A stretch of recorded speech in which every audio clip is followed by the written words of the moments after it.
मुस्लिम प्रवास या यहूदियों की सुरक्षा? पश्चिमी यूरोप ने गलत चुनाव किया। और अगर आप सोचते हैं कि यह सिर्फ यहूदियों की समस्या है तो आप गलत हैं, बिल्कुल गलत, क्योंकि यह इससे कहीं बड़ी बात है। लेकिन चलिए छोटी बात से शुरू करते हैं। बेल्जियम में एक 9 साल की यहूदी लड़की डॉक्टर के पास गई। डॉक्टर कासिम अल कवाजी ने उसकी डायग्नोसिस में, उसकी मेडिकल रिकॉर्ड में लिखा यहूदी इजरायली। फ्रांस में अपने बेटे के साथ चल रहे एक रब्बी पर हमला किया गया। ऑरलियंस में एक और रब्बी पर हमला किया गया। एजेएस के सर्वेक्षणों से पता चलता है कि 60% फ्रांसीसी यहूदी यहूदी विरोधी का अनुभव कर चुके हैं। अधिकांश यहूदी छात्र अपनी पहचान छुपाते हैं। और सिर्फ छात्र ही नहीं, यहूदी आमतौर पर यहूदी प्रतीकों को छुपाते हैं। वे मेजुजा को घर के अंदर लगाते हैं। वे अपनी किप्पा के ऊपर टोपी पहनते हैं। वे सड़कों पर हिब्रू बोलने से बचते हैं।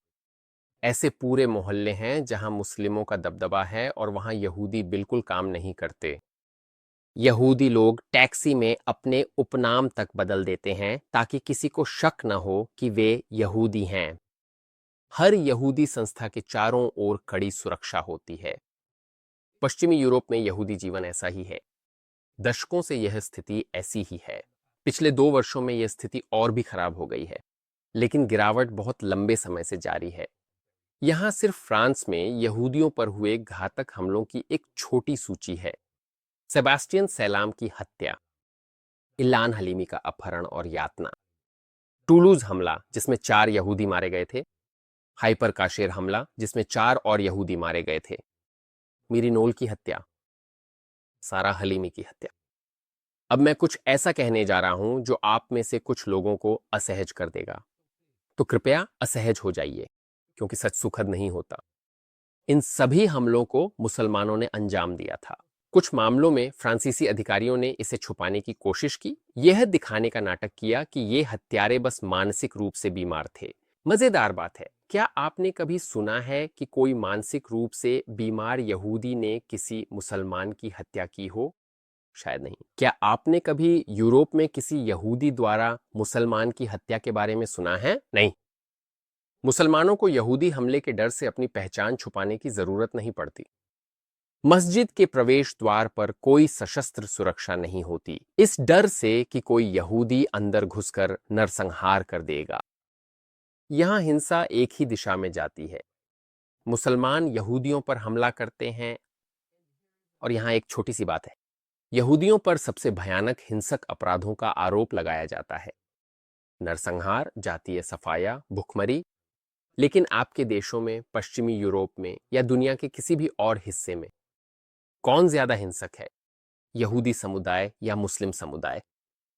अगर दंगे हो रहे हैं, और अभी इटली में दंगे हो रहे हैं, तो कौन तोड़फोड़, आगजनी और विनाश कर रहा है, यहूदी या दूसरी तरफ वाले? आप पहले से ही जवाब जानते हैं। ये भारत में, ऑस्ट्रेलिया में, अमेरिका में और हर पश्चिमी यूरोपीय देश में सच है। तो हाँ, यहूदी समुदाय के खिलाफ निश्चित रूप से हिंसा होती है, और यह ज्यादातर मुस्लिम समुदाय से आती है। आपको इसकी परवाह क्यों करनी चाहिए? अच्छा सवाल है।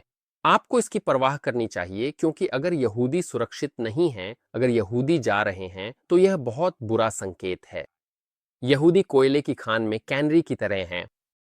19वीं सदी में खनिक अपने साथ कैनरी पक्षी भूमिगत ले जाते थे, क्योंकि ये पक्षी जहरीली गैस और कम ऑक्सीजन के प्रति संवेदनशील होते थे। अगर कैनरी गिर जाए या मर जाए तो इसका मतलब था कि तुरंत बाहर निकल जाओ। यहूदी समाज में वही भूमिका निभाते हैं।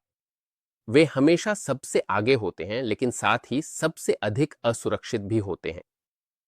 मुझे अक्सर एक टिप्पणी मिलती है जो कॉपी पेस्ट की जाती है, यहूदी 109 देशों से निकाले गए थे, जैसे कि इससे यह साबित हो जाता है कि समस्या यहूदी है। असल में इसका उल्टा है।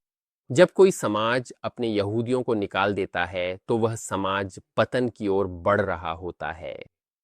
आप ऐसे देश में रहना चाहेंगे जहां यहूदी खुद को सुरक्षित महसूस करें। क्यों? क्योंकि यहूदी एक शांतिप्रिय, सफल अल्पसंख्यक हैं जो जहां भी जाते हैं प्रगति लाते हैं। मैं ऐसा कैसे कह सकता हूं? क्योंकि ये सच है। मैं आपको एक उदाहरण देता हूं। सभी नोबेल पुरस्कार विजेताओं में से 22% यहूदी हैं। क्या मैं ये कह रहा हूं कि यहूदी चुने हुए लोग हैं?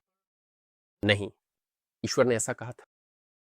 आप जो चाहें उस पर विश्वास कर सकते हैं। मैं अपने वीडियो में भगवान को नहीं लाता, क्योंकि हर कोई सोचता है कि भगवान उनके पक्ष में है और भगवान के बहुत सारे स्वयंभू प्रवक्ता हैं। लेकिन मुद्दे पर वापस आते हैं। यहूदियों के खिलाफ हिंसा गैर यहूदियों तक भी फैल जाती है, और यही हमें मुख्य बिंदु तक लाता है। पहले यहूदी खुद को सुरक्षित महसूस नहीं करते, और फिर बाकी सभी। फ्रांस और जर्मनी में कई आतंकवादी हमले हुए हैं। इनमें से कोई भी यहूदियों द्वारा नहीं किया गया था, जो कि थोड़ा अजीब है। मैं जर्मनी में यहूदियों द्वारा आतंकवादी हमले करने के लिए लगभग 60 लाख कारण सोच सकता हूं, लेकिन ऐसा नहीं होता।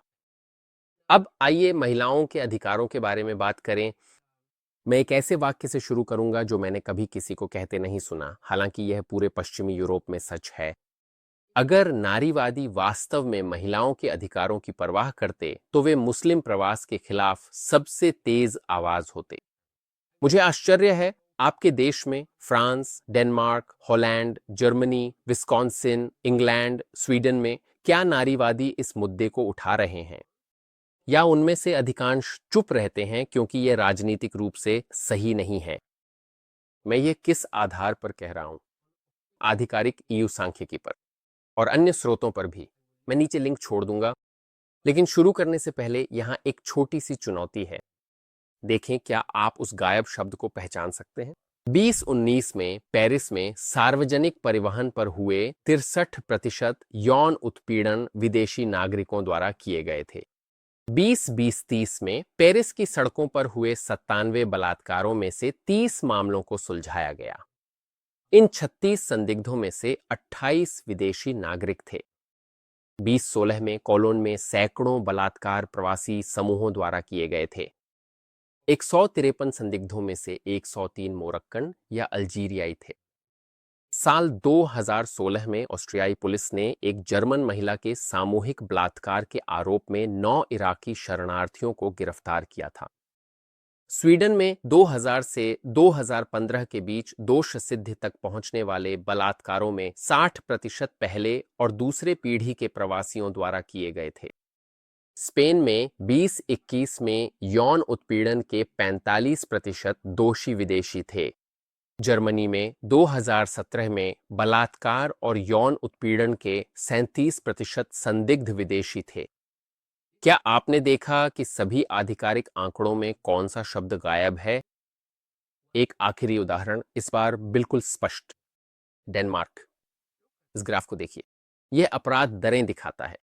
मुझे डेनिश भाषा नहीं आती, और मैं मानता हूं कि आप में से 99% को भी नहीं आती होगी।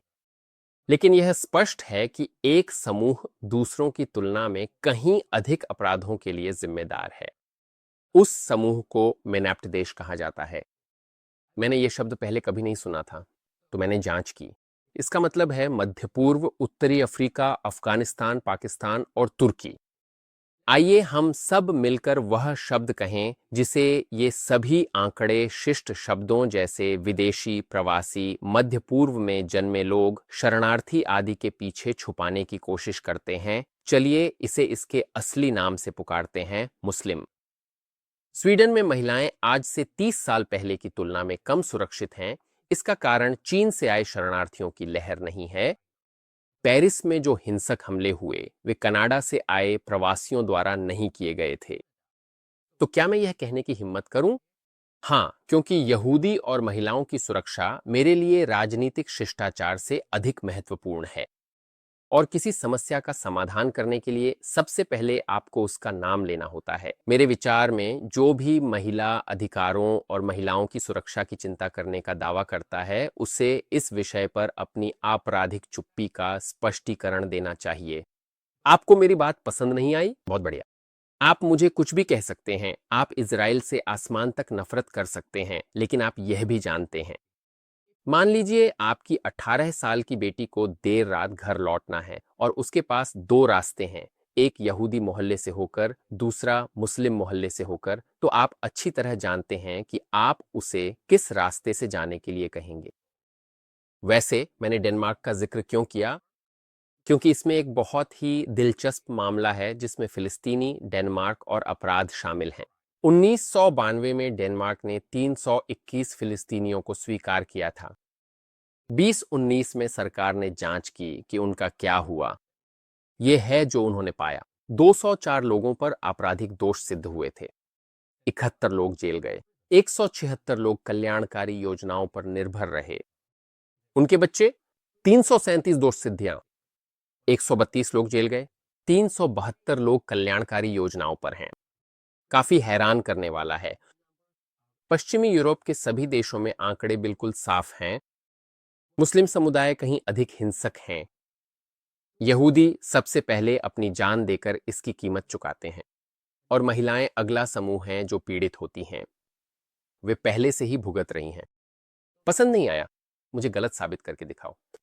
तो भले ही आपको यहूदियों की परवाह ना हो, मुझे उम्मीद है कि आपको महिलाओं की परवाह जरूर होगी। असल में मुझे अपनी बात दोहराने दीजिए। मुझे यकीन है आप कहेंगे कि आपको महिलाओं की परवाह है। तो यह साबित कीजिए कि आपको राजनीतिक शुद्धता से ज्यादा महिलाओं की परवाह है। हम ऐसे मुकाम पर कैसे पहुंच गए जहां इतनी सीधी बात कहना भी विवादास्पद माना जाता है? अगर आप यह समझना चाहते हैं तो मेरे चैनल को सब्सक्राइब करें। मुझे और भी बहुत कुछ कहना है। मेरा अगला वीडियो बहुसंस्कृतिवाद के झूठ के बारे में होगा। दूसरा लेख उस देश के बारे में होगा जिसका मैंने अभी तक उल्लेख नहीं किया है, वह है चीन, और वह इस संघर्ष से किस प्रकार जुड़ा है। यह दिलचस्प होने वाला है। मैं अपने सभी समर्थकों को धन्यवाद देना चाहता हूं। आपकी वजह से मैं अपना पूरा समय समर्पित कर सकता हूं। खैर, मैं इन वीडियो को बनाने के लिए हर समय बगीचे में काम नहीं कर रहा हूं। जल्द ही फिर मिलेंगे। यल्ला बाय।